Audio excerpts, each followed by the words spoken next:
ఆయన కావాలని మాకు ఇబ్బంది పెడుతున్నారు సార్. ఈ వీడియో చూస్తున్న వాళ్ళలో పోలీసులు కానీ లాయర్లు కానీ ఉంటే దయచేసి కామెంట్ చేయండి. దీనివల్ల చాలా మందికి ఉపయోగపడుతుందేమో.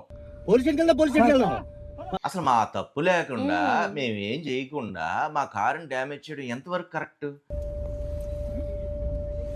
ఎవరు వెళ్ళిపెట్టారు? చాలా జాగ్రత్తగా ఉండండి. ఇలాంటివి జరిగితే మాత్రం మనం వెనక్కి తీసుకోలేము. ఆగండి నాన్న, నాన్న మీరు ఆగండి నాన్న, నాన్న మీరు ఆగండి నాన్న, మీరు ఎక్కండి. అతను ఇప్పుడు ఇది చూసి అతనికి కోపం వచ్చి మళ్ళీ మా మీదకి వస్తాడేమో నాకు తెలియదు. ఎవరు చూపించాడరా? ఇలాగ ఒక సిచ్యువేషన్ ఎదురైనప్పుడు మాలాంటి వాళ్ళు ఏం చేయాలి? హాయ్ హలో అందరికీ నమస్తే, welcome to Sushma Kiran. So ఈరోజు మేము చెప్పబోయే వీడియో ఏంటంటే చాలామందికి కనువిప్పుగా ఉండొచ్చు, అంటే ఒక వార్నింగ్ లాగా అనమాట. చాలామందికి అంటే మేము సబ్స్క్రైబర్స్కి వార్నింగ్ ఇస్తున్నామని కాదు, జాగ్రత్తగా ఉండండి, ఎవరైనా రోడ్ ట్రిప్కి వెళ్ళేటప్పుడు అలాంటప్పుడు జాగ్రత్తగా ఉండండి అని చెప్పడానికి ఒకటి. అండ్ ఇలాంటి సిచ్యువేషన్ జరిగినప్పుడు ఏం చేస్తే బెటరు అనేది కూడా మాకు కూడా తెలుస్తుంది అనే ఉద్దేశంతో ఈ వీడియో చేస్తున్నాము. యాక్చువల్గా ఈ వీడియో చేయడానికి నేను చాలా రోజులు గ్యాప్ తీసుకున్నాను. బికాజ్ మన వల్ల ఎవరైనా ఒక వ్యక్తికి నష్టం అవుతుందా, అనవసరంగా వాళ్ళని బ్లేమ్ చేసినట్టు అవుతుందా అనేది కూడా చాలా ఆలోచించాను. కానీ ఇంకో పక్క ఆలోచించాను, ఒకవేళ మేము అనుకున్న అనుమానం నిజమైతే ఇది చెప్పకపోతే రేపు వేరే వాళ్ళు కూడా ఎఫెక్ట్ అవుతుంది కదా అని అనిపించి, సరే చెప్దాము, ఒకవేళ నిజంగా మా తప్పు ఉందా వాళ్ళ తప్పు ఉందా అనేది తర్వాత తెలుస్తుంది అనే ఉద్దేశంతో ఈ వీడియో అయితే చేయడానికి సిద్ధపడ్డాను. యాక్చువల్ మా తప్పు లేదని కూడా ఈ వీడియో ఒకవేళ వాళ్ళు కనుక చూస్తే వాళ్ళకి తెలుస్తుంది. ఎస్. సో యాక్చువల్గా అంటే ఈ మొత్తం వీడియో మీరు చూస్తే అసలు ఎవరి తప్పు ఏంటి అనేది కూడా మీకు అర్థం అవ్వచ్చు అనమాట. యాక్చువల్గా జరిగింది ఏంటి అంటే, మేము మా అత్తయ్య గారిది క్రిమేషన్ అన్నీ అయిపోయిన తర్వాత, మా 12వ రోజు కార్యక్రమం అయిపోయిన తర్వాత మా మావయ్య గారిని హైదరాబాద్ తీసుకొచ్చాము. ఆ వీడియో మీరు చూసే ఉంటారు. ఆ వీడియో మధ్యలో దారిలో ఒక గొడవ జరిగింది. ఆ వీడియో గురించి తర్వాత చెప్తానన్నాను, అదే ఈ వీడియో అనమాట. సో ఆ గొడవ ఎలా అంటే, దాదాపుగా అంటే మేము బయలుదేరే టైంకి 2 అయింది సుష్మా, మధ్యాహ్నం 2-3 అలా అయింది. సుష్మాకి నెక్స్ట్ డే షూటింగ్ అది ఉంటుంది అనే ఉద్దేశంతో కొంచెం స్పీడ్గా వద్దాము అనే ఉద్దేశంతో నేనే డ్రైవ్ చేస్తాను. అలాగని మరీ ఓవర్ స్పీడ్ కూడా కాదు, ఎందుకంటే మా అల్కజార్ 120 కన్నా ఎక్కువ స్పీడ్ వెళ్తే టంగ్ టంగ్ టంగ్ అరుస్తూనే ఉంటుంది అనమాట కంటిన్యూస్గా. మనం దాన్ని స్విచ్ ఆఫ్ చేయడానికి ఉండదు, ఎందుకంటే సేఫ్టీ మెజర్లో మనకి ఇప్పుడు BS6 సేఫ్టీ మెజర్స్ వీటిలో ఉన్నాయి కదా. మనం 80కి ఒక టంగ్ అని వస్తుంది, 120 దాటిన తర్వాత మనం కంటిన్యూస్గా అలారం ఇస్తూనే ఉంటుంది అనమాట. 100 120కి టంగ్ అని వస్తుంది అంతే. 120కి అయితే మాత్రం అసలు ఆగదు, కంటిన్యూస్గా మనం ఐసీలో ఉన్నప్పుడు ఎలా అయితే సౌండ్ వస్తుందో అలాగా టంగ్ టంగ్ టంగ్ టంగ్ అని వస్తూనే ఉంటుంది. సో అది చాలా ఇరిటేటింగ్గా ఉంటుంది కాబట్టి మేము 120 టచ్ చేయడం కూడా వదిలేసాం చాలా వరకు. అలాగా 120 లోపే, అంటే 100 అలా వస్తున్నాం, ఎందుకంటే నేషనల్ హైవే అది, మ్యాక్సిమం వస్తున్నాను. వస్తున్న టైంలో చాలామందిని ఓవర్టేక్ చేసుకుంటూ వస్తున్నాను. నార్మల్గా కొంతసేపు సుష్మా ముందుకు వచ్చింది, తర్వాత ప్రభంజన్ ముందు కూర్చున్నాడు. ప్రభంజన్ నేను పాటలు పెట్టుకుని మామూలుగా వస్తున్నాం. మమ్మల్ని కూడా చాలా మంది ఓవర్టేక్ చేసి వెళ్తున్నారు. అంటే అది కామన్, క్వైట్ కామన్, హైవేలో క్రాస్ చేయడం అది వెళ్ళడం. అలాగే మేము వెళ్తున్నాము. కొంతమంది పోటీ పడుతూ ఉంటారు ఇలా హైవేలో వెళ్తున్నప్పుడు, నేను ముందు నువ్వు ముందు, నేను ముందు నువ్వు ముందు అని. అలా పోటీ కూడా వెళ్ళలేదు, మేము మామూలుగా వెళ్తున్నాం. దారి ఉంటే ఓవర్టేక్ చేస్తున్నాం, దారి లేకపోతే ఇటు వెళ్తున్నాం, లేకపోతే హార్న్ కొట్టుకుని ఓవర్టేక్ చేస్తున్నాం. అలా చాలా వరకు ఒక 200 కిలోమీటర్స్ దాదాపు, అంతే కదా రాజమండ్రి దగ్గర. ఇంకా రాజమండ్రి దగ్గర వస్తున్నాం అనగా మేము మా బోస్టర్ అది అరుస్తున్నాడు, కొంచెం కట్ చేసి మళ్ళీ చేస్తాను. అది అసలు ఆపట్లేదు. సో డాగ్స్ ఉంటే ఇంట్లో అలా మధ్య మధ్యలో కట్ చేసి ఆన్ చేస్తూ ఉండాలి, వ్లాగులు చేసేటప్పుడు తప్పదు. సో అయితే రాజమండ్రికి రాజమండ్రికి ఒక 20 కిలోమీటర్ల దూరం ఉంది అనగా, మేబీ దివాంచెరు కట్ అవుతాం కదా, అది దివాంచెరువేనా మేబీ, అక్కడ నుంచి రైట్ కట్ అవుతాం. కొత్త రోడ్ వేశారు కదా ఖమ్మం, అలా రాజమండ్రి సిటీ టచ్ చేయకుండా హైదరాబాద్ వచ్చే రూట్ ఒకటి ఉంది. ఆ రూట్కి ఒక 5-6 కిలోమీటర్స్ ముందే అనమాట. 5-6 కిలోమీటర్స్ కాదు, 10 కిలోమీటర్స్ ముందు ఒకళ్ళు లారీని ఓవర్టేక్ చేసి వచ్చాము. ఓవర్టేక్ చేసిన తర్వాత ఒక క్యాబ్ వెళ్తుంది అనమాట. క్యాబ్ వెళ్తుంటే ఆ క్యాబ్ కూడా హార్న్ కొట్టాను, హార్న్ కొట్టి ఓవర్టేక్ చేసుకుని వెళ్ళిపోయిన తర్వాత ఆ క్యాబ్ అతను మళ్ళీ నన్ను ఓవర్టేక్ చేసుకొచ్చారు. నేను ప్రభంజను ఉన్నాం అనమాట ఫ్రంట్లో. సుష్మా వాళ్ళ నాన్నగారు వెనక సీట్లో ఉన్నారు, ప్రభంజన్ నా పక్కన ఉన్నాడు ముందు సీట్లో. మేము సరదాగా నవ్వుకుంటూ మామూలుగా పాటలు పెట్టుకుని అలా వెళ్తుంటే వాళ్ళు ఓవర్టేక్ చేశారు. చేసిన తర్వాత నేను మళ్ళీ కొంచెం దూరం వెళ్ళి మళ్ళీ ఇటు తీసుకుని ఓవర్టేక్ చేశాను. ఎందుకంటే పక్కన లారీ ఉంది. లారీ మళ్ళీ సడన్గా ఎప్పుడైనా బ్రేక్ వేస్తే యాక్సిడెంట్ అయితే కష్టం అని చెప్పి లారీ వెనకాతలు ఉండడం నాకు భయం. బికాస్ సుష్మా అంటే ప్రభంజన్ పుట్టక ముందు ఒకసారి మాకు అలాగే జరిగిందనమాట. సూర్యాపేట దగ్గర వస్తున్నప్పుడు ఒక లారీ వెళ్తోంది. లారీ వెళ్తున్న తర్వాత లారీ వెనకాతలే మేము ఉన్నాము. అప్పుడు నాకు ఆల్టో కార్, చిన్న కారు. సో ఆ కార్లో వెళ్తున్నప్పుడు ఏంటంటే లారీ సడన్గా వెళ్ళిపోయింది. కింద పెద్ద గొయ్యి ఉందన్నమాట. ఆ గొయ్యి మాకు తెలియలేదు, ఎందుకంటే లారీ అనేది పెద్ద వీల్స్ కదా. అది వెళ్ళిపోయింది. మా కారు ఆ గొంతులో పడిపోవాలి. అప్పుడు నేను వెంటనే సైడ్ తీసుకున్నాను. అక్కడ ఇంకో గొంతు ఉంది. ఆ గొంతులో అలా పడి కారు యాక్సిడెంట్ లాగా, అంటే పెద్దగా దెబ్బలేం తగలలేదు కానీ సుష్మాకి పొట్ట నొప్పి రావడం ఇది జరిగింది.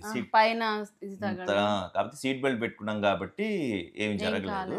కారుకి చిన్న డ్యామేజ్ అయింది. అది జరిగింది యాక్చువల్గా, హెవీ యాక్సిడెంట్ కాదు. సో అందుకని నేను ఎప్పుడు కూడా లారీలు వెనకాతల, బస్సు వెనకాతల ఎక్కువసేపు ఉండను.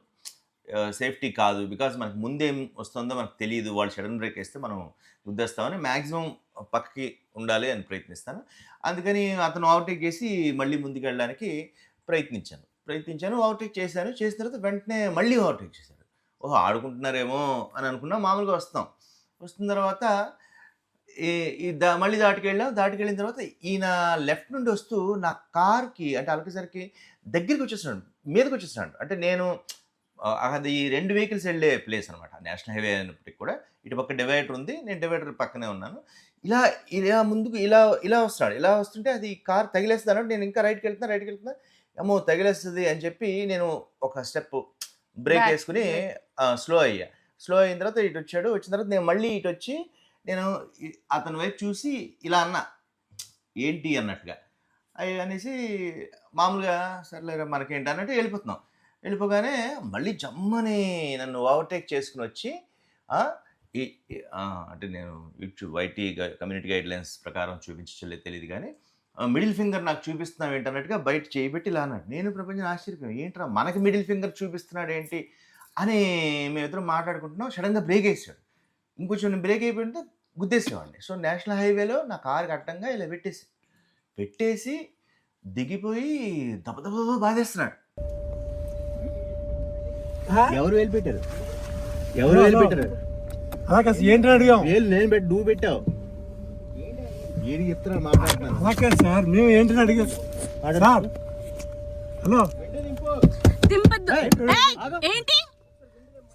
ఎందుకు దింపాలి? వేలు ఎవరు తినట్లేదు. నేను చూపించలే వేలు. సార్ నేను నీతో మాట్లాడతాను. హలో, ఎందుకు గొడవ? ఎందుకు పోలీస్ స్టేషన్కి వెళ్దాం. చాలా భయంకరంగా మాకు అర్థం కాలేదు. నాకు అర్థం కాలే. అతను మిడిల్ ఫింగర్ చూపించి నా దగ్గరికి వచ్చి ఎందుకు అర్థం దించరా అన్నారు. సుష్మా ఏమో వద్దు దించద్దు అన్న, ఎందుకంటే చెప్పలేం కదా అది హైవే. గబుక్కుమని స్నాచింగ్ అవి ఉంటాయి, భయం వేసింది. గబుక్కుమని కొట్టినా మనం తిరగబడలేము ఆ టైంలో, మనం లోపల ఉన్నాం కాబట్టి. సో వద్దు తలుపు తీయద్దు అని అన్నాను. నేను డాడీ వద్దు తలుపు తీయద్దు అని అన్నాము. సో ఆయన ఏంటి నువ్వు మిడిల్ ఫింగర్ చూపించారంటే మేము ఎక్కడ చూపించామండి, చూపించలేదు అని అన్నాము. నువ్వు దిగు అని అంటే కాదు పోలీస్ స్టేషన్కి వెళ్దామంటే పదండి అని అన్నాము. పోలీస్ స్టేషన్కి వెళ్దాం.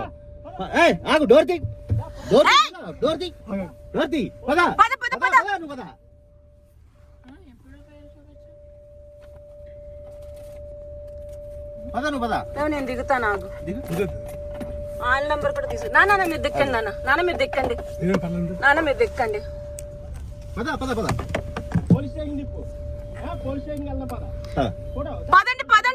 పదండి మీరు.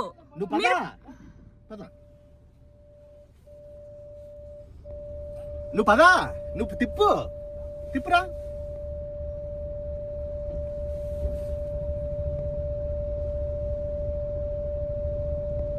ఎందుకమ్మా తిప్పు. నేను కూడా కోప్పడ్డా, ఏంట్రా అన్నాను. సింగులర్ వాడాను. ఏంటండి అన్నాను అంటే ఎందుకంటే నాకు కోపం వచ్చేసింది. ఇప్పుడు మనకు కూడా ఒక మన కార్ని కొట్టినా ఇది ఉంటుంది కదా, రూడ్గా మాట్లాడినా హద్దు కోపం ఉంటుంది కదా, లిమిటేషన్ ఉంటుంది. అసలు ఎవడో తెలియదు వచ్చేసి చాలా అజమాయిషిగా అద్దం ఇంకొంచెం గట్టి కొడితే అద్దం పగిలిపోద్దేమో అన్నంత గట్టి కొట్టేస్తున్నాడు. కొట్టేస్తూ దించరా దించరా అని చెప్పి కొంచెం అబ్యూజివ్గా మాట్లాడుతుంటే ఏంట్రా అన్నాను నేను. అసలు నేను ఎక్కడ చూపించానరా అని చెప్పి నేను తిడుతున్నా. అప్పటికి సుష్మ నేను దిగుదాం అంటే వద్దు వద్దు దిగనివ్వలేదు అని చెప్పింది. నేనంటే నాకు కారు తీ అంటాడు. కారు తీయడానికి ఎదురుగా అతని కారు ఉంది. నేనంటాను ఇక్కడ వద్దు పోలీస్ స్టేషన్కి వెళ్దాం అంటాను. నువ్వు పద అంటాడు. నేను ఎలా వెళ్తాను? నువ్వు కారు తీస్తేనే పోలీస్ స్టేషన్కి వెళ్తాను. పద నువ్వు వెళ్తే నేను వెనకాతలు వస్తాను పోలీస్ స్టేషన్కి అంటాను. అసలు ఏంటంటే ఆ ఏరియా ఏంటో మాకు తెలియదు. మేము అన్నా మీకు పోలీస్ స్టేషన్ తెలుసా, మీరు పదండి మీ వెనకాతలు వస్తాము అన్నాం. అంటే నువ్వు పద అంటాడు. అంటే అతని ఉద్దేశం ఏంటి? నేను వెళ్తేనేమో ఆ కారుకి తగిలింది అనుకోండి, ఖచ్చితంగా అది నాదే తప్పొద్ది, నేను వెనకాతల నుండి గుద్దినట్టుగా రూల్స్ ప్రకారం. సో అలా అనుకుంటున్నాడు అని చెప్పి నేను తీయట్లే. నువ్వు తీయి నేను తీస్తాను అని చెప్పి కూర్చున్నా. పదండి పద నువ్వు పద నువ్వు పద పద నువ్వు పద నువ్వు తిప్పురా. అందరూ మగవాళ్ళే, అక్కడ ఎవరు ఫ్యామిలీ లేదు, ఏం లేదు, క్యాబ్ అది. అతను మేము వీడియో తీస్తున్నాం అనమాట. అంటే సేఫ్టీ గొడవ స్టార్ట్ అయింది. గొడవకు ముందు మామూలు అలా వీడియో తీస్తూ ఉండం కదా, ప్లస్ నా దగ్గర డాష్ క్యామ్ కూడా లేదు. సో ఇలాంటి టైంలో డాష్ క్యామ్ ఉండాలని చాలా ఇంపార్టెంట్ అని నాకు అర్థమైంది. మేము పెడదాం అనుకున్నాము, కొన్ని కారణాల వల్ల అలా అనుకుని వదిలేసాము. మేబీ తర్వాత పెట్టొచ్చేమో. ఆయన ఎప్పుడైతే ఇలాగ ఆపి దిగి వస్తున్నాడో అప్పటి నుంచి రికార్డ్ చేయడం మొదలుపెట్టాం. నేను ప్రపంచం ముందున్నాం, మీరు కాంటే ఆ వీడియోలో చూడొచ్చు. మేము వీడియో తీస్తున్నామని అతను మళ్ళీ లోపలికి వెళ్ళి ఏమైనా రాడ్ తీస్తాడేమో అనుకున్నాను. ఫోన్ తీసాడు. ఫోన్ తీసుకొని తప్పే ఉంది, ఎందుకంటే మేమేం తప్పు చేయట్లేదు అని చెప్పి మేము సరే నువ్వు తీసుకో నేను తీసుకుంటాను అని చెప్పి నేను మాట్లాడుతున్నా. పద పోలీస్ స్టేషన్కి వెళ్దాం అని చెప్పి అనుకుని ముందుకి సరే ఇంకా ఆ మాట అవుతుంది. నువ్వు ఫస్ట్ తీయి, అప్పుడే నేను తీస్తానని కూర్చున్నా. ఆఖరికి అతను కారు తీసాడు. కారు తీసి రా అంటున్నాడు. సరే నేను వస్తున్నాం మేమేం తప్పించుకెళ్ళిపోలేదు, ఏం లేదు.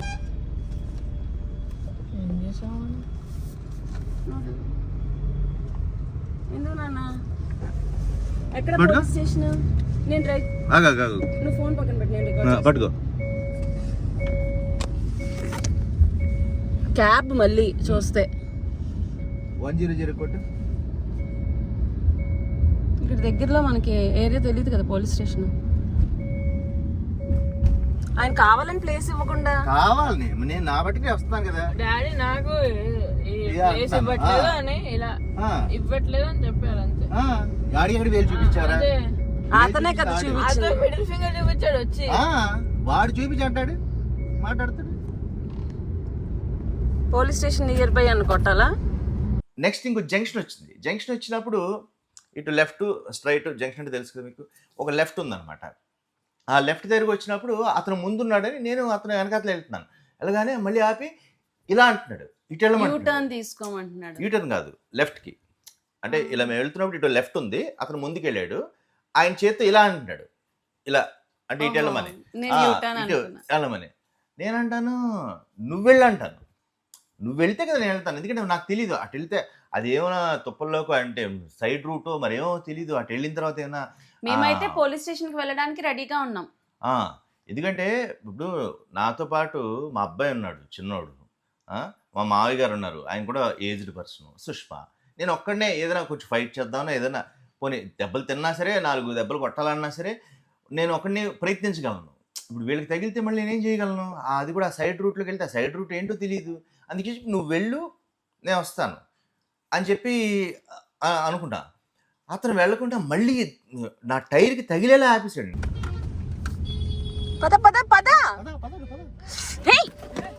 తగిలేలా ఆపేసి ఇంకా విపరీతంగా రెచ్చిపోయాడు. దబ్బ బాధేస్తున్నాడు.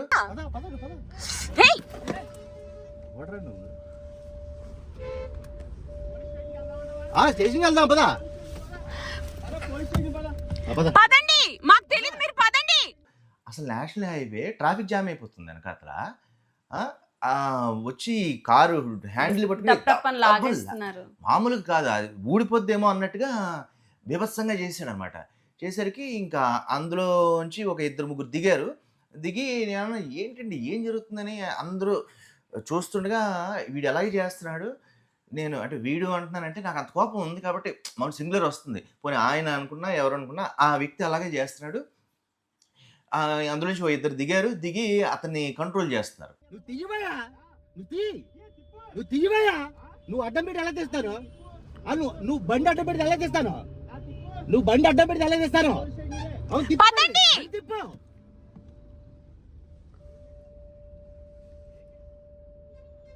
క్యాబ్ లో పోలీస్ స్టేషన్ అంటే తిప్పు, తిప్పు బండి మీరు తిప్పు. పదండి. తిప్పు బండి తిప్పు. ఏయ్, నువ్వు తిప్పాలి కదయ్యా. రవి నువ్వు దిక్కు.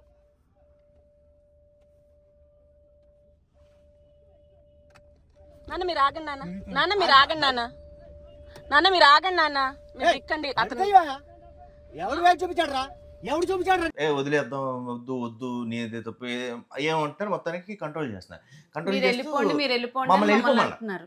మమ్మల్ని వెళ్ళిపో. నేను అంటే ఎలా వెళ్ళిపోతానండి, అతను కారు అడ్డంగా పెట్టేశాడు, ఇలా అడ్డంగా పెట్టేశాడు, నా టైర్కి తగులుతుంది కారు. నువ్వు చూపించావు, నువ్వు చూపించావు, నువ్వు చూపించావు. ఎలా? నాన్న, నాన్న. పద. స్టేషన్ కి పదండి మీరు. కార్తీ ఒరే, నువ్వు కార్ తీస్తే కదా వెళ్ళాలి. నీ కార్ ఒరే బుర్ర ఉందా నీకు? కార్ అడ్డం పెట్టి ఎలా వెళ్తాను? మాట్లాడు. మేము రాం. నేను మాట్లాడినా. నాన్న మీరు లాక్ డోర్ వేయండి, కరెక్ట్ గా తీసి లాక్ వేసేయండి. లాక్ వేయండి. మీరు పదండి పోలీస్ స్టేషన్ కి. ఆగ కాదు నాన్న, అతను కావాలని ఇరిటేట్ చేస్తున్నాడు. ఆగు. ఎవడా వేలు చూపిస్తున్నాడు? నువ్వు మాట్లాడక నువ్వు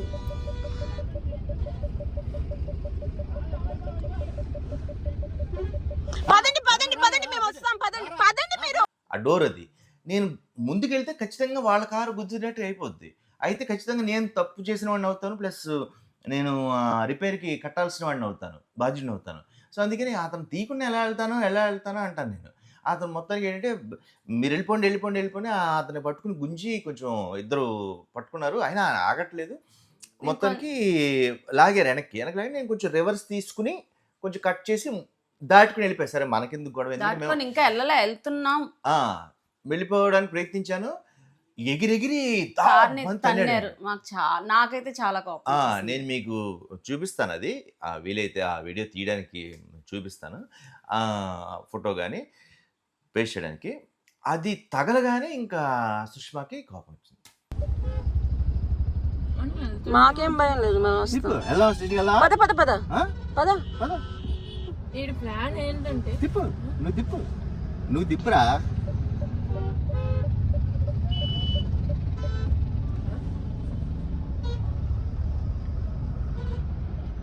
మనం చెప్పాలంట ఫస్ట్. అయ్యో మీరు అటు వెళ్ళాలి కదండి. నువ్వు వెళ్ళి ఫస్ట్. మేము వెనకాతలు వస్తాం, మాకు తెలియదు కదా పోలీస్ స్టేషన్. సారీ చెప్పాం. ఐదు నువ్వు తిప్పు, బండి తిప్పు. సరే తిప్పురా. ఓకే దా ఇదిగో చూసుకుందా. తిప్పు. నేను తిప్పరా, నువ్వు తిప్పు.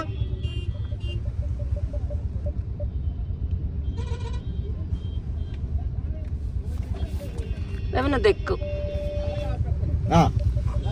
ఆపేసి మీరు స్టేషన్ మేము వెనకాతలు వస్తామన్నా వస్తాం. ఎవడా చూపించాడు ఏలు? ఫస్ట్ మీరు చూపించారండి. ఏలు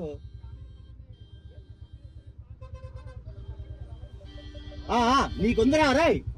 నువ్వు భాష మాట్లాడుతూ అలాగా అసలు నేనేం అనుకుంటా.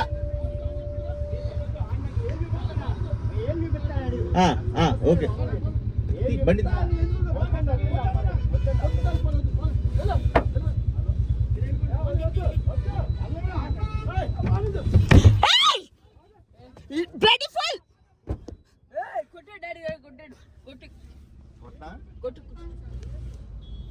కంప్లైంట్ ఇద్దాం. అతని కార్ నెంబర్ ఉంది కదా, AP 39VF95. మన కారుని దంతాడా ఇది డ్యామేజ్ చేశారు అని చెప్పి చూద్దాము అని. అంటే అందరూ ఉన్నారు కాబట్టి కొంచెం మాకు కూడా అంత మందిలో ఎవరు ఏం చేయలేరు, ఒకవేళ చేసినా సపోర్ట్కి ఎవరో వస్తారని సైడ్ కాపరవి చూద్దామని చూస్తే కార్లో డెంట్ పడింది. నాకు ఇంకా చాలా కోపం వచ్చేసింది. అసలు మా తప్పు లేకుండా మేమేం చేయకుండా మా కారుని డ్యామేజ్ చేయడం ఎంతవరకు కరెక్ట్? ఆ వ్యక్తి ఎవరో అసలు ఏంటో మాకు తెలియదు. ఇంకో హైలైట్ ఏంటి అని అంటే, ఆయన బ్రతికి తినేది ఒక క్యాబ్ డ్రైవర్, అంటే ఒక కారు మీద ఆయన సంపాదన ఉంటుంది. అలాంటిది ఇంకో కార్‌ని తన్నాలంటే అది ఎంత తప్పు. మనం తినే తిండిని మనం ఎప్పుడు కాలుతో తన్నాం కదా! అలాంటిది కారు అతనికి తిండి పెడుతుంది. అంటే ప్రతి కారు దేవుడితో సమానమే ఆయనకి. అయినా సరే ఎలా తన్నాడన్నది నాకు అర్థం కాలే. నాకు చాలా కోపం వచ్చింది. నేనన్నా ఇంకా ఇప్పుడు మాత్రం పోలీస్ స్టేషన్‌కెళ్ళాల్సిందే. మా తప్పు లేకుండా అతను ఎందుకు అలా బిహేవ్ చేస్తున్నాడు. అంటే కొంతవరకు ఎవరికైనా ఒక లిమిట్ ఉంటది. సర్లే ఎందుకు మనకెందుకులే గొడవలు అని అనుకుంటాం గానీ, అతను అలా బిహేవ్ చేసేసరికి అసలు నాకు చాలా కోపం వచ్చింది. ఇంక నేను ఒప్పుకోలేదు. పోలీస్ స్టేషన్‌కెళ్ళాల్సిందే అని చెప్పా. ఇంకా సుష్మా దిగేసరికి ఇంకా నేను దిగాను. దిగి సరే పోలీస్ స్టేషన్‌కి వెళ్దాం పదండి, ఇక్కడ తేలేలేదు అని అనుకున్నాం. ఇరిపేశాడు. లాక్ వేసుకో, లాక్.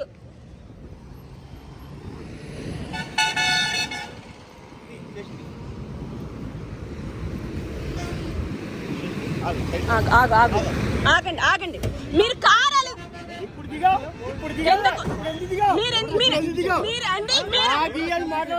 మీరు సరిగ్గా మాట్లాడండి. మీరు చూపించారు సార్.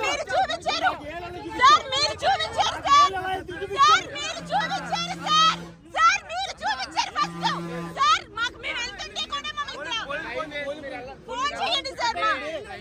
కాదండి, మేము మాకు ప్లేస్ కూడా ఇవ్వకుండా ఆయన ఇబ్బంది పెట్టి మమ్మల్ని అంటున్నారు. మా కార్ని తంతారా సార్? సార్ మేము ఊరుకోం సార్. మా సైడ్ తప్పు లేనప్పుడు మా కార్ని తన్నడం ఏంటి సార్? ఎంత డబ్బులు ఇచ్చి కొనుక్కుంటే అది డ్యామేజ్ అయిందిగా. నాన్న మీరు రండి నాన్న వెనక్కి. సార్ మిమ్మల్ని మీరు మా కార్ని ఎందుకు సార్ తన్నారు?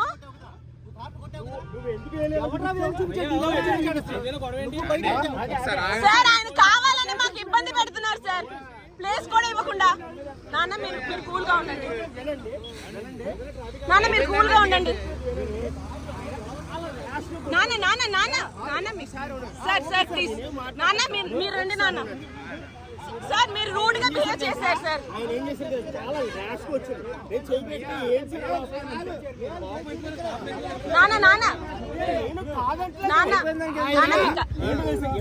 సార్ వేలు మీరు చూపించారు సార్. దేవుడు తోడు సార్, అమ్మ తోడు చెప్తాను. ఫస్ట్ వేలు మీరు చూపించారు సార్. మీరే చూపించారు సార్. వేలు చూపించింది మీరు సార్. వేలు మా అమ్మ సార్. నేను చెప్తున్నాను మా అమ్మ మీద సార్. వేలు అతనే చూపించారు సార్. మేము చెయ్యలేదు తప్పు. కాకపోతే ఇంకోటి ఏంటంటే పోలీస్ స్టేషన్కి వెళ్తే ఖచ్చితంగా షూటింగ్ అనేది ఇబ్బంది అవుద్ది, ఇవన్నీ ఆలోచిస్తున్నాం పక్కన. మా మామగారు ఏమో వదిలేద్దాం అంటే సుష్మా కూడా ఒప్పుకోలేదు. ఎందుకు నాన్న, మనం తప్పు చేస్తే మనం భయపడాలి. మనం భయపడుతున్న కొద్దీ ఇలాంటి వాళ్ళు రెచ్చిపోతూనే ఉంటారు. సార్ మీరు జారారు సార్. సార్ మీరు జారారు సార్. మీరు తన్నారు సార్ కారు.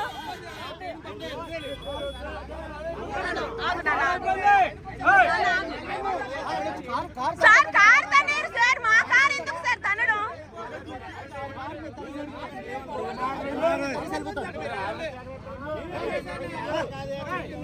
నాన్న వదిలేసి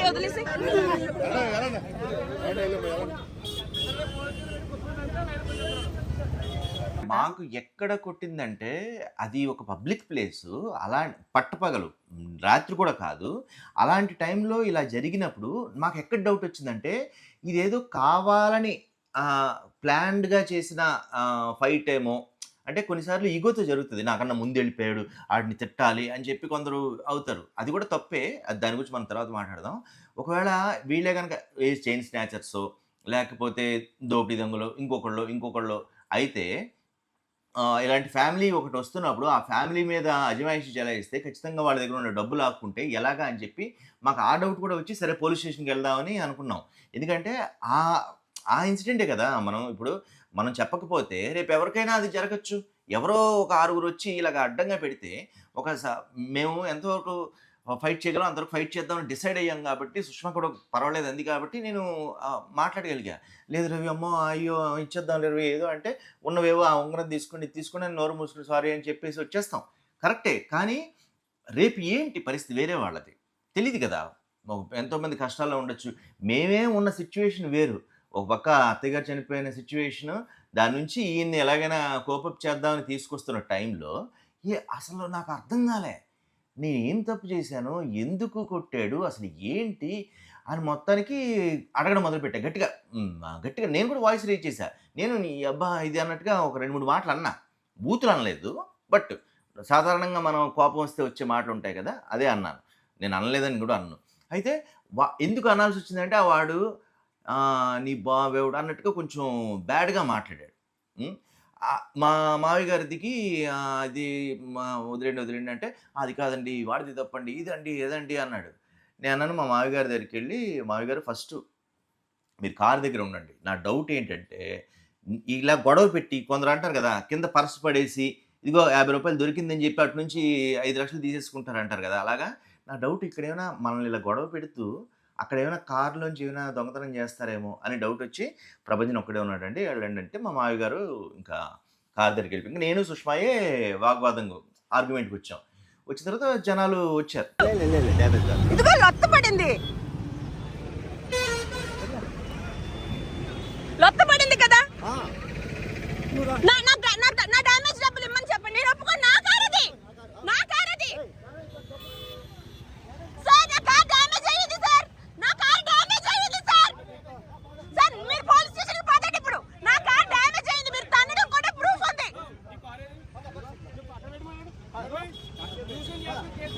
పెట్టండి సార్, నా కార్ ఎందుకు సార్ తన్నాలి? అక్కడున్న లోపల ఉన్న 5 ఉన్నారు కదా, వాళ్ళు ప్యాసింజర్స్ తెలియదు, వాళ్ళ మనుషులో తెలియదు, వాళ్ళ చుట్టాలో తెలియదు.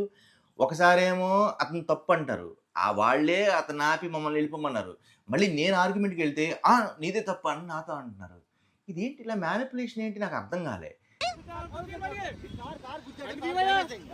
సార్ మీరు చూడండి, అక్కడ నా కార్ తన్నేరు, వీడియో కూడా ఉంది, వీడియో కూడా.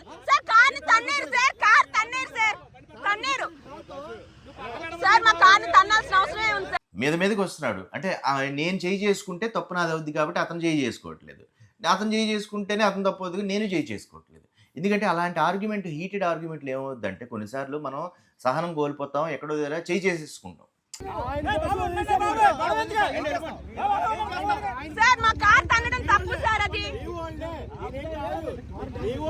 సార్ కార్ డ్యామేజ్ అయింది, మా వాళ్ళు కాదు సార్, మీరే. ఒక తెలియకుండా మనకు వచ్చేస్తుంది. ఆ చేయి చేసుకోవడం అనేది పెద్ద తప్పు, మ్యాన్ హ్యాండ్లింగ్ కింద అయిపోద్ది, అది కేసు అయిపోద్ది. ఒకవేళ పోలీస్ స్టేషన్కి వెళ్ళామంటే అక్కడ తప్పు ఎవరిది అని తేల్చడానికే టైం ఎంత పడుతుందో మా చేతుల్లో ఉండదు. నేను టైంలో డిసైడ్ అయిపోయా, సుష్మాని ప్రభంజన్ని దగ్గర రాజమండ్రి కదా, ఏ క్యాబ్ బుక్ చేసి ఫ్లైట్లో పంపించేద్దాం, నెక్స్ట్ దానికి షూటింగ్ ఉంది, ప్రభంజన్ ఇలాంటి వాటిలో ఉండలేడు, మావయ్య గారు ఉంటే ఉంటారు, లేదా మావయ్య గారిని కూడా పంపించేద్దాం, నేను చూసుకున్నంత వరకైనా చూసుకుందాం అనుకున్నా. సార్ కార్ తంతారు సార్, ఎంత డబ్బులు పెట్టుకుంటే వస్తాయి సార్, మా కార్కి యాక్సిడెంట్ కూడా అవ్వకుండా చూసుకుంటే. జనాల్లో కొంతమంది గుర్తుపట్టారు, మాట్లాడారు, అసలు ఏం జరిగిందన్నారు. మేము మొత్తం జరిగింది చెప్పాం. అతని వెర్షన్ అతను చెప్పాడు. అతను అంటాడు స్పీడ్కి వెళ్ళిపోయి 100లో వెళ్ళిపోతున్నాడు. వేరే వాళ్ళు అన్నారు, అరే అది నేషనల్ హైవేలో 100లో వెళ్ళొచ్చు, నేషనల్ హైవేలో 40లో వెళ్ళమని లేదు, పైగా అది ఏమీ జంక్షన్లో కూడా జమ్మని వెళ్ళిపోతున్నా అది కాదు. సో ఇవన్నీ మాట్లాడారు. నా వరకు నేను వెర్షన్ చెప్పా, ఏం జరిగిందని క్లియర్గా చెప్పా. అండ్ అక్కడ చాలాసార్లు అంటారు కదా, మీరు వీడియో తీయడం ఎందుకు ప్రతిదీ అని అనుకుంటారు కదా, ఆ రోజు మేము తీసిన వీడియోయే మమ్మల్ని కాపాడింది. మేము చూపించాం వాళ్ళకి, మేము ఇదిగోండి ఇది జరిగిందండి, ఇలా జరిగిందండి అని చూపించాం. అది చూశారు చాలామంది, చూసి ఇది ఏంట్రా పరిస్థితి, నీ పరిస్థితి ఎందుకు ఇలా చేసావు అని చెప్పి. ఎందుకంటే జంక్షన్కి ఒక 2-3 కిలోమీటర్ల ముందే జరిగింది గొడవ, మేము మళ్ళీ జంక్షన్లో ఇది రిపీట్ అయింది కాబట్టి అప్పుడు మనుషులు రాగలిగారు. లేదా ఏదో ఒక రిమోట్ ప్లేస్ అనుకోండి, ఎవరు రాలేరు. అలాంటి చోట పరిస్థితి ఏంటి, మేబీ అతను కొట్టడంలో అద్దం విరిగిపోతే, అద్దం విరిగి మాకేమైనా దెబ్బలు తగిలితే, నేను కూడా చేయి చేసుకుంటే, ఇదంతా ఒక పోలీస్ ఇష్యూ అయితే, ఆఖరికి మేము అక్కడ ఉన్న వాళ్ళు పోలీసులు ఫోన్ చేయమన్నాం, చేశారు కూడా, కాకపోతే పోలీసులు రాలేకపోయారు. అది కారణాలు ఏవైనా అవ్వచ్చు, అది ఏం పోలీస్ స్టేషనో ఏంటో కూడా నాకు కరెక్ట్గా తెలియదు. బట్ చాలా మంది అయిన తర్వాత చెప్పారు ఆ రోడ్స్ లో ఇలా అవుతూ ఉంటాయి, వెళ్తే బండి మీద కానీ. మేము ఇక్కడ హైదరాబాద్ వచ్చిన తర్వాత తెలిసిన వాళ్ళు అలా అన్నారు, కానీ అక్కడ మాకేం చేయాలో తెలియదు కదా. సో నేనేంటంటే పోలీసులు రమ్మన్నాం. ఇక్కడ నాకు తెలిసిన ఆర్టిస్ట్ ఒకళ్ళు ఉంటే, వాళ్ళ బాగా ఎవరు ఉంటే ఆయన కూడా వచ్చి, రవి గారు మీకు తెలుసు కదా ఎందుకు వదిలేయండి, ఆఖరికి సొల్యూషన్ ఏం కావాలన్నారు. నేను అన్నాను, సొల్యూషన్ ఇది కాదండి, ఇది మళ్ళీ రిపీట్ అయితే ఎలాగా, అతను ఓ పని చేయండి 10 రూపాయలు ఇవ్వమనండి అన్నాను. అంటే మీకు డబ్బులు మ్యాటర్ కాదు, నాకు డబ్బులు మ్యాటర్ కాదు, అది డెంట్ చేయించుకుంటా, కానీ నేను ఏ తప్పు చేయకుండా నా కారుకి ఎందుకు డెంట్ పెట్టాలి? సారీ సార్, ప్రాబ్లం జరిగింది. ఏదో చెప్పన్నా అప్పాలి చెప్తాను సార్. సారీ, తప్పు జరిగింది. అది డ్రైవింగ్ లో మీరు ర్యాష్ స్పీడ్ గా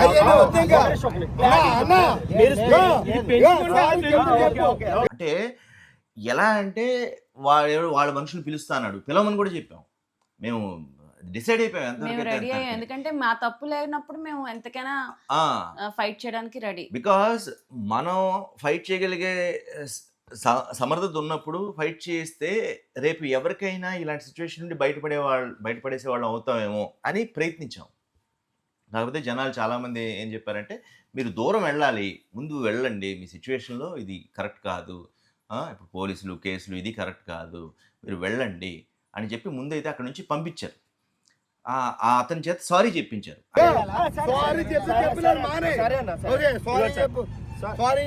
సారీ సార్, నా వల్ల తప్పు జరిగింది, ఏమనుకోకండి. అది డ్రైవింగ్ లో జరిగిన నా వల్ల తప్పు. Okay sir. సో నేను ఈ వీడియోలో చెప్పాలనుకుంటుంది ఏంటంటే, ఇలాగా రోడ్డు మీద జరిగినప్పుడు ఈ వీడియో చూస్తున్న వాళ్ళలో పోలీసులు కానీ లాయర్లు కానీ ఉంటే దయచేసి కామెంట్ చేయండి. ఇలాగ ఒక సిచ్యువేషన్ ఎదురైనప్పుడు మాలాంటి వాళ్ళు ఏం చేయాలి? గుద్దుకుని వెళ్ళిపోవాలా, లేకపోతే నోరు మూసుకుని అక్కడ ఇచ్చేసి వాళ్ళ ఫోటో తీసి తర్వాత పెట్టాలా? ఏం చేస్తే బెటర్ అంటారు? ఇలాంటి వాటికి సొల్యూషన్ ఏంటి? అంటే ఇది 2 కారణాలు. ఒకటి, అది రెగ్యులర్గా అలవాటుగా ఉండి తప్పు చేసే మనుషులు కావచ్చు, నేను వాళ్ళు తప్పని అనట్లేదు. 2, ఒక ఈగో వల్ల నన్ను ఎవరు క్రాస్ చేయకూడదు నేను కారులో వెళ్తుంటే అని వచ్చిన ఈగో వల్ల వచ్చిన చిన్న మాట గొడవ పెద్ద ఉండొచ్చు. లేదు, కొంచెం సరదాకి గొడవలు పెట్టుకుని అవతల వాళ్ళని ఇబ్బంది పెట్టాలని ఏదైనా కావచ్చు. ఇలాంటి సిచ్యువేషన్లో ఏం చేయాలి? అండ్ క్యాబ్ అతని ఓన్ క్యాబ్ తెలీదు, అతను రెంట్కి తీసుకున్నాడు తెలియదు. నిజానికి ఆ ట్రావెల్స్ వాళ్ళు ఎవరైనా అయితే చర్య తీసుకోవచ్చు. ఇలాంటి మనిషి అంటే మనం ఒక మనిషిని ఎవరైనా రిక్రూట్ చేసుకున్నప్పుడు ఆ మనిషి యొక్క యాటిట్యూడ్ కూడా మనం చూసుకుంటే బెటర్. ఎందుకంటే ఒకటి క్యాబ్కి ఇబ్బంది. ఇప్పుడు సపోజ్ నేను గుద్దుకుంటూ వెళ్ళిపోయాను అనుకోండి, ఆ క్యాబ్కి ఇబ్బందే కదా. ఆ ట్రావెల్స్ అతనిది ఓన్ది అయితే ఓకే, అతను చూసుకుంటాడు. కాదనుకుంటే ఆ ట్రావెల్స్ ఎవరిదో వాళ్ళకి ఆ కార్ అనేది ఇబ్బందే కదా. మేబీ ఇన్సూరెన్స్లు వస్తాయి, అది సెకండరీ. బట్ అప్పటికైతే ఇబ్బంది అవుతుంది కదా. ఎందుకంటే నేను డెంట్కి నువ్వు డబ్బులు కట్టు అని కూర్చున్నా, అందరూ జనాలు వచ్చినప్పుడు నేను ఎక్కడ కట్టగలనండి, నేను క్యాబ్ డ్రైవర్ నండి అన్నాడు. సారీ సార్, డ్యామేజ్ నేను కొంచెం ఏం చేయించలేదు, ఎందుకంటే నేను ట్రావెల్ మీద బతికి. Okay sir.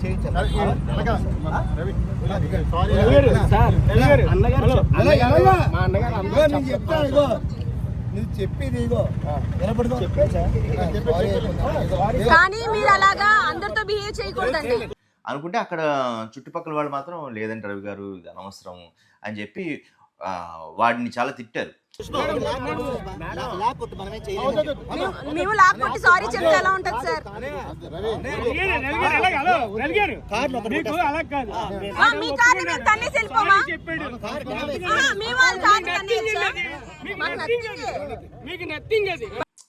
అది ఓకే అయ్యింది, ఏదో చేయించుకుంటాం. కానీ అది పెద్ద అయితే అర్థం విరిగిపోయి ఉంటే మనిషికి దెబ్బ తగిలితే మరి అంటే అంతమంది గుమిగూడి న్యాయం చెప్పారు కాబట్టి. అదే ఇంకొకటి కూడా అన్నాం కదా, ఇప్పుడు సరే నువ్వు మా కార్ డ్యామేజ్ చేసావు కదా, ఇప్పుడు మేము మీ కార్ని తంతామంటే అన్నా ఏంటి ఓవర్ చేస్తున్నావు అన్నాడు అని మళ్ళీ ఫోన్లో అంటున్నాను.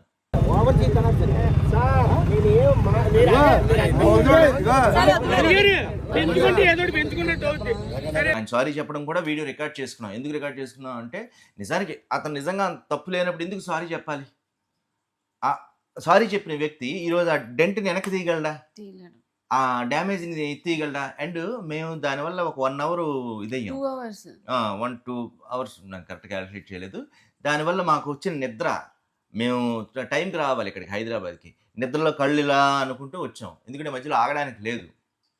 ఇలాంటి సిచ్యువేషన్లో డైరెక్ట్గా ఇంటికి రావాలని ఎవరో చెప్పారు. ఎందుకంటే మీరు అక్కడ నుంచి బయలుదేరుతున్నారు, ఆ కార్యక్రమం జరిగిన తర్వాత మధ్యలో గుడికి వెళ్ళి మీరు ఎక్కడికి వెళ్ళాలనుకుంటారో అక్కడికి వెళ్ళండి, మధ్యలో ఎవరింటికి వెళ్ళొద్దు, ఎక్కడ ఇది పెట్టద్దు అని చెప్పారు. కాబట్టి మేము ఆ ఉద్దేశంతో నేను వెళ్ళాలని ప్రిపేర్ అయిన వాడిని. ఇలాంటి సిచ్యువేషన్లో కూడా మేము తట్టుకుని ఉన్నంత వరకు చేయగలిగాం. చాలా వరకు చాలామంది ఇలాంటి సిచ్యువేషన్ వచ్చినప్పుడు కష్టపడతారు ఫేస్ చేయడానికి. ఒకవేళ పిల్లలు లేరు, ఆడవాళ్ళు లేరు అంటే మేబీ ఒక ఫైట్ జరగచ్చేమో, మ్యాన్ హ్యాండ్లింగ్ జరగచ్చేమో, అది పెద్ద పెద్ద గాయాలు అవ్వచ్చేమో. సో అది సెకండరీ, అది మళ్ళీ పెద్ద కేసులు అవి. కానీ ఎలా తప్పించుకోవాలి ఇలాంటి సిచ్యువేషన్ని?